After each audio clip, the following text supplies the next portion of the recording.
حضرات یہ شادی خانہ آبادی دولہے کا نام ہے رضوان قریشی. صحیح بولا؟ لیکن ہے کدھر؟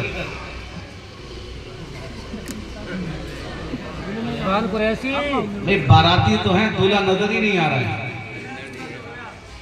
سو رہے ہیں؟ سولے بیٹے آج یا سولے، آج کے بعد بتاؤں کتنا سو رہے ہیں. بغیر دولہا کے بارات سونی لگتی ہے صاحب. اور میں صحیح کہہ رہا ہوں، کتنے بھی اچھے کپڑے پہن کے چلے جائیے بارات میں، اگر دولہا نہ گیا تو روٹی ملے گی. مل جائے گی؟ تو پھر یار یہ بارات بغیر دولہا کے کیسے سے اٹھا کے لا؟ اس کے لیے ہم چل کے آئے، اس کے لیے آپ بیٹھے ہو، وہی سو رہے ہیں. پیار سے اٹھا دو، پیار سے. اور ننھے قریشی کون سے بھائی؟ یہاں آ جاؤ، یہاں آ جاؤ میرے سامنے. ماشاءاللہ، سبحان اللہ. کوئی کرسی بھائی، کوئی والی کرسی لے آتے. ننھے بھائی ماشاءاللہ آپ نے بہت اچھا کام کیا، اور اس کام کے لیے اللہ آپ کو نمونہ بنائے پورے گاؤں کے نمونہ. ویڈیو بنا رہا ہوں میں. کیا کیا انہوں نے، یہ آپ نے کیا کیا ہے. لیکن میں اتنا جانتا ہوں یہ کام اچھا ہے، پورے کاموں کو مٹا دے گا انشاءاللہ. اس کام کے صدقے میں پچھلے گناہ معاف ہو جائیں گے اگر آگے کوئی گناہ نہ کیے جائیں. رضوان آ گئے، ماشاءاللہ بڑا خوبصورت دلہا ہے. سبحان اللہ، اللہ اس کا حسن بڑھا ہے. اور یہ ماشاءاللہ میں اس کے لیے ذمہ دلا رہا تھا یار، یہ تو مل ہی جاتا. میرے سامنے بیٹھا میرے بابے، نظر نہ لگے اللہ کا رہنے. آمین کہہ دو. عزیزان گرامی بھائی، میں کچھ آپ ہی کے لیے آیا ہوں چل کر کے. میں یقین جاری ہے پوچھے ہمارے قاری نفیس صاحب، قاری حمیر صاحب سے، عید کے دن سے بھی مصروفیں چل رہی ہیں برابر. عید کے دن بھی بعض پورے گاؤں توبہ کر لی تھی، اگلے دن اپنے گاؤں میں کی، کل سوروں میں کی، آج یہاں پہ کل ایک باغ والا ہے. بہرحال اللہ نے لکھی حضور کی ناز نصیب میں تو ہم کرتے ہیں. آج آنکھوں میں نیند کی، میں چاہ رہا تھا کہ الحمدللہ آپ سے ملاقات ہو گئی اور بڑی خوشی ہوئی کہ شادی کے موقع پر حضور کا جلسہ ہوا ہے. ایک بات بتاؤں آپ کو، ایسے موقع ہوتے ہیں کہ پتہ چلتا ہے انسان کا کہ رب رسول سے تعلق کیسا ہے اور کتنا ہے. کیونکہ ان موقعوں پر، شادی کے موقع پر بڑے بڑے پارسا لوگ بھی کمزور پڑ جاتے ہیں، بڑے بڑے متقی لوگ بھی کمزور پڑ جاتے ہیں رسول اللہ کی نسبت میں. اس لیے کہ کسی کے اوپر ماموں کا دباؤ ہوتا ہے کہ ڈی جے بجے، کسی کی خالہ بزید ہوتی ہے ڈی جے نہیں بجے گا تو مزہ ہی نہیں آئے گا، کسی کا کوئی رشتہ دار، تو معاشرے کا دباؤ اتنا آتا ہے صاحب کہ بڑے بڑے لوگ اس نسبت میں کمزور پڑ جاتے ہیں. اگر ایسے موقع پر ان تمام سے جو ٹکرا جائے اس کو مجاہد اسلام کہتے ہیں. سبحان اللہ، سبحان اللہ. ننھے میاں، آپ کو اگر میں آپ مجاہد اسلام کہوں تو کوئی یہ مذائقہ نہیں ہے. رضوان، اگر میں آپ کو اسلام کا مجاہد کہوں تو یہ میرے دل کی آواز ہوگی، کیونکہ ایسے موقع پر سب سے ٹکرا جانا ایک مجاہد کا کام ہے. اور جب زمانہ مخالف ہوتا ہے تو پھر عاشق مدینے کی طرف لو لگا کے کہتا ہے، وہ مدینے والے ہیں، مدینے کی طرف توجہ کرتا ہے اور کہتا ہے کہ بدل گئے زمانے والے. مجھے اس کا غم نہیں ہے کہ بدل گیا زمانہ. کیا زمانے والے جب دباؤ ڈالے کہ ڈی جے بجے تو کہا نہیں بجے گا، روٹھو تو روٹھ جاؤ. میں صحیح بتا رہا ہوں، اللہ اور اس کا رسول تم سے راضی ہو جائے اور دنیا روٹھ جائے تو تمہارا کچھ نہیں بگڑا، اور رسول روٹھ گئے، زمانہ راضی ہو جائے تو تمہارے پلے کچھ نہیں بچا. تو مجھے اس کا غم نہیں ہے، مجھے اس کا غم نہیں ہے کہ بدل گیا زمانہ. میری زندگی ہے تم سے کہیں تم بدل نہ جانے. یہی کہتا ہے مدینے کی طرف لو لگا کر عاشق رسول، یا رسول اللہ میری زندگی تو تم سے ہے، آقا آپ راضی ہو جائیں تو عرش کا مالک راضی ہو جائے گا. عزیزان گرامی، تو یہی وہ مواقع ہیں کہ جن مواقع پر معلوم ہوتا ہے کہ کس بندے کا تعلق اپنے رب رسول سے کتنا ہے اور کیسا ہے۔ ورنہ تو صاحب بڑے بڑے لوگ کمزور پڑ جاتے ہیں۔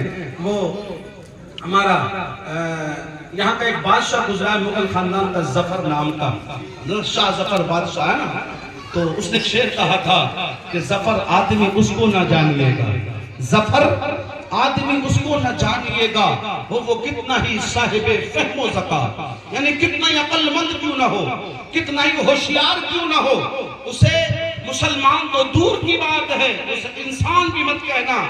ظفر آدمی اس کو نہ جانیے گا، وہ کتنا صاحب فہم و ذکا، جسے عیش میں یاد خدا نہ رہی، جسے تیش میں خوف خدا نہ رہا، جسے عیش میں یاد خدا نہ رہی، جسے تیش میں خوف خدا نہ رہا۔ یہی دو موقع ہوتے ہیں جو انسان رب رسول کو بھول جاتا ہے، جب عیش ہوتا ہے، جب خوشی ہوتی ہے، جب کوئی گھر میں بہار آتی ہے تو انسان رب رسول کو بھول جاتا ہے، رب رسول سے رشتے اپنے کمزور کر دیتا ہے، اور دنیا والوں کے کہنے پر وہ کام کر ڈالتا ہے صاحب جس سے اللہ بھی ناراض ہوتا ہے، رسول اللہ بھی ناراض ہوتے ہیں۔ ہاں، اور ایک بات اور کہوں میں آپ کو شاید یہ بات میری سچی لگے گی، عزیزان گرامی، اس شادی کے موقع پر بڑے پرہیزگار لوگ جو 5 وقت کی نماز پڑھتے ہیں وہ آج کے دن نماز نہیں پڑھ پاتے۔ دولہا اگر 5 وقت کا نمازی ہو نا، اور جس دن شادی ہوتی ہے نہ دولہا نماز پڑھتا ہے نہ دلہن نماز پڑھتی ہے، ایسا ہوتا ہے کیوں نہیں پڑھتے نماز؟ حالانکہ نماز تو زیادہ پڑھنی چاہیے تھی کہ آج زندگی کا نیا دور شروع ہو رہا ہے نا، نیا دور شروع ہو رہا ہے۔ اگر 5 وقت کی پڑھتا تھا تو اسے چاہیے کہ وہ نفل بھی پڑھے، کیونکہ اللہ نے اس کی زندگی کے دور کو نیا شروع کر دیا ہے، دلہن آنے والی ہے، اس کی زندگی بدلنے والی ہے، لیکن وہ تو 5 بھی کم کر دیتا ہے۔ وجہ کیا ہے؟ وجہ یہ ہے کہ اس نے 5000 کا میک اپ کرایا ہے، بیوٹی پارلر پہ دلہن بھی جا رہی ہے، دولہا بھی جا رہا ہے۔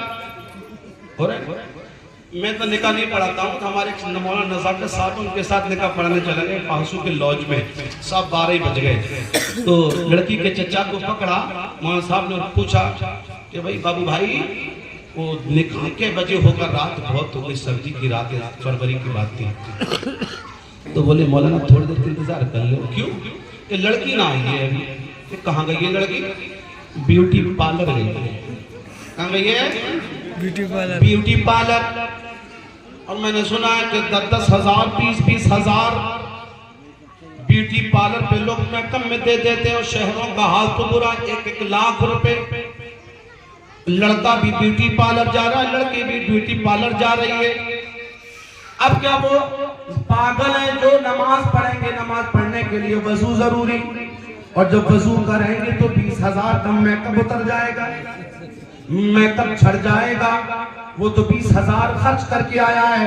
عزیزان ملت اسلامیہ، وہ پاگل تو نہیں ہے کہ پانی کے قطروں سے وہ اپنا 20,000 کا میک اپ اتار دے۔ میں کہتا ہوں تو نے میک اپ ایسا کر لیا جسے پانی کے چند قطرے اتار دیتے ہیں۔ اللہ اکبر، کیونکہ یہ وہ میک اپ ہے جو تو نے فلموں سے سیکھا ہے، جو تو نے یورپ کے کلچر سے سیکھا ہے، جو تو نے انگریز کے تمدن سے سیکھا ہے، جو تو نے برے لوگوں کے تمدن سے سیکھا ہے، ان کے اخلاق سے سیکھا ہے۔ اور یار کاش تو نے مدینے کا میک اپ کیا ہوتا۔ اللہ اکبر، آؤ تمہیں میں مدینے کا میک اپ بتاؤں۔ تو آج کا میک اپ ہو رہا ہے، اسے پانی کے چند قطرے اتار دیتے ہیں، لیکن مدینے کا میک اپ وہ میک اپ ہے اللہ کی عزت کی قسم۔ فرماتے امام حسن بصری رحمت اللہ تعالیٰ علیہ، جو عورت یا جو مرد اپنے نبی پر یہ درود پڑھنے کی عادت بنا لے، نبی وہ درود بتاؤں گا آپ کو، فرماتے ہیں اگر یہ عادت بنا لے اپنے نبی پر درود پڑھنے کی، تو اللہ اس کے چہرے پر اتنا حسن پیدا کر دے گا، ایسا حسن پیدا کر دے گا، اگر موت بھی آئے گی تو اس کا میک اپ اتر نہ سکے گا۔ سبحان اللہ، سبحان اللہ۔ یہ تیرا یورپ کا میک اپ ہے، یہ فلمی میک اپ ہے جو پانی کے چند قطرے اتار دیتے ہیں۔ اگر مدینے کا میک اپ کرے گا تو موت بھی نہ اتار پائے گا۔ سمجھ آ رہی ہے؟ جی لگ رہا ہے؟ کہیے یا رسول اللہ. ریکارڈ کر لیجئے, یاد کر لیجئے وہ میک اپ بتا کے جا رہا ہوں. اگر چہرے پہ حسن آ جائے تو کہنا. پر یہ میک اپ ہے کیا صاحب؟ آج کل تو ایسا میک اپ چل رہا ہے کہ میک اپ کر کے آ جاتی ہے میری ماں بہن بیٹی نا, تو بچہ بھی نہیں پہچانتا کہ یہ میری اماں یا نہیں. مذاق نہیں کر رہا صاحب, چھوٹے بچے ڈر جاتے ہیں پتہ نہیں ہے کون بھوت. ایسا میک اپ صاحب, اور میک اپ اتر جائے تو پھر اس کی حالت عجیب ہی لگتی ہے. تو یار مدینے کا میک اپ کرو, جو مدینے والے کا میک اپ ہے. امام حسن بصری فرماتے ہیں جو مرد یا عورت یہ درود پڑھنے کی عادت بنا لے اللہ اس کو حسین بنا دیتا ہے. تو درود یہ ہے, اللہم صلی علی من تفتقت, بولو اللہم صلی, آپ سب بولو اللہم صلی علی من تفتقت من نورہ الازہار. اللہم صلی علی من تفتقت من نورہ الازہار.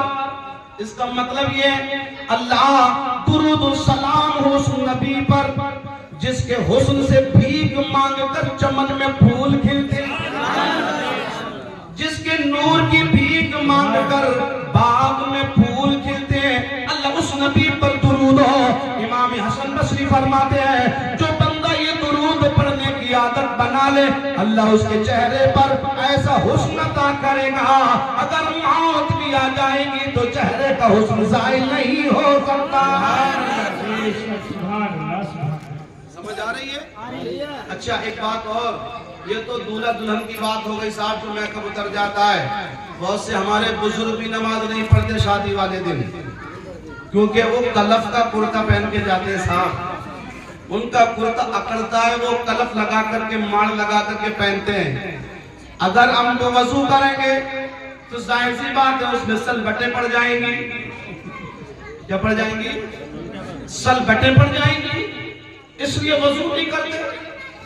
اگر وضو کریں گے تو آستین تو اوپر کرنی پڑے گی. میں کہتا ہوں تیرے کرتے میں سلبٹ پڑے یا نہ پڑے, لیکن کبھی غور کیا تیرے من میں کتنی سلبٹیں پڑ گئی؟ تیرا تو پورا من سلبٹوں سے اٹھ گیا.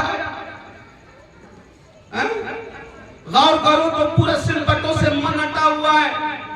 ارے قبر خراب ہو, حشر خراب ہو, آخرت خراب ہو تو کوئی فکر نہیں, فکر کرتے کی لگی ہے کرتا خراب نہ ہو. میرے عزیزوں, اور خاص کر دولہا رضوان اور جو دولہا بننے والے ان سے گزارش ہے صاحب اگر ہو سکے تو پھر شادی والے دن اور زیادہ نمازوں کی کثرت کیا کرو. دولہا بنے نا تو وضو کر کے دولہا بننا, مسجد میں جا کے خدا کے سجدے کرنا, شکر کے نفل پڑھنا, اور جب تیرا صحرا سجے بارات چلے تو تاجدار مدینہ پہ درود پڑھتے جانا. بیٹی کی بارات ہو تو بیٹی نماز پڑھ کے دلہن بنے, ادھر سے اس کی ڈولی نکلے تو وہ مدینے والے پر درود پڑھے